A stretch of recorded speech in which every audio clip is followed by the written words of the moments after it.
ஜெய் மோடி சர்க்கார், ஜெய் ஸ்ரீராம். அண்ணாமலைஜி, சாமி எங்கே சாமி போனீங்க? கண்ணு கலங்குது சாமி.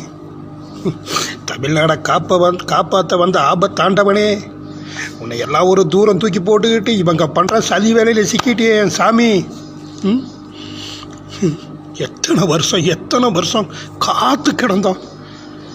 ஒரு தலைமை, இப்படிப்பட்ட தலைமை எங்களுக்கு கிடைக்கிறது மிகப்பெரிய ஒரு புண்ணியமாக இருந்துச்சு. அப்பேற்பட்ட தலைவனை தூக்கி ஓரங்கட்டி வச்சுட்டாங்களே சாமி. இப்போ இருக்கிற தலைவருக்கு என்ன தெரியுமா சொல்கிறாங்க? நம்ம பாஜக கட்சியில் இப்போ எங்கே சாமி போனேன்? உன்னைய பற்றி எழுத்தில் எழுத முடியாது, கல்வெட்டில் பொறிக்க முடியாது.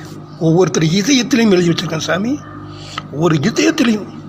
இந்த இதயத்தை கிழிச்சு கேட்டால் அண்ணாமலை பேர சொல்லும். அப்பேற்பட்டவையா நீ? ஏயா இந்த இப்போ இருக்கிற தலைவர்கள் மாதிரி எனக்கு சொத்து சம்பாரிச்சவனா இல்லையே.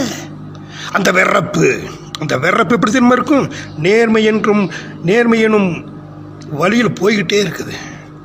ஐபிஎஸ் படிக்கும்போதும் சரி, ஐபிஎஸ் வேலை செய்யும் போதும் சரி, கர்நாடகாவில் இருக்கும்போதும் சரி, இன்றைக்கி தமிழ்நாட்டுக்கு வரும்போதும் சரி, ஒரு ரூபா லஞ்சம் வாங்காமல், ஒரு ரூபாய்க்கு ஆசைப்படாமல் தமிழ்நாடு மக்களுக்கு சேவை செய்யணும்னு நீ வந்த பார்த்தியா? எல்லாம் உன்னைய யோஹோ ஆகஸ்டில் வரேன்னு சொல்லியிருக்கிறீங்க. வருவீங்களா சாமி?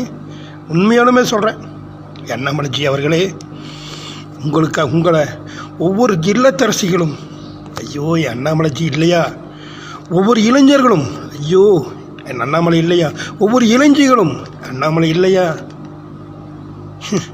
25% ஓட்டு எடுக்க வேண்டிய நேரத்தில் இந்த டெல்லி தலைமை இப்படி பண்ணிருச்சே.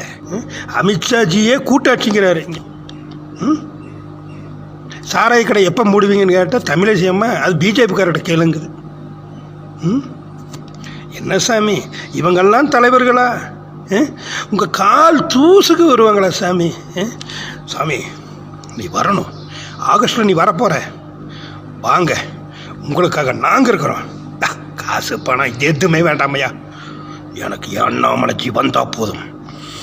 தமிழகத்தில் ஒரு புரட்டி எடுக்கக்கூடிய பவர், தி மேன் பவர் உங்கள்கிட்ட இருக்கு. அண்ணாமலைஜி அவர்களே உங்கள்கிட்ட இருக்குது. அதைய நாங்கள் பார்க்க போகிறோம், நீங்கள் நிரூபிக்க போகிறீங்க. ஜெய் மோடி சர்க்கார், ஜெய் அமித்ஷா தர்பார்.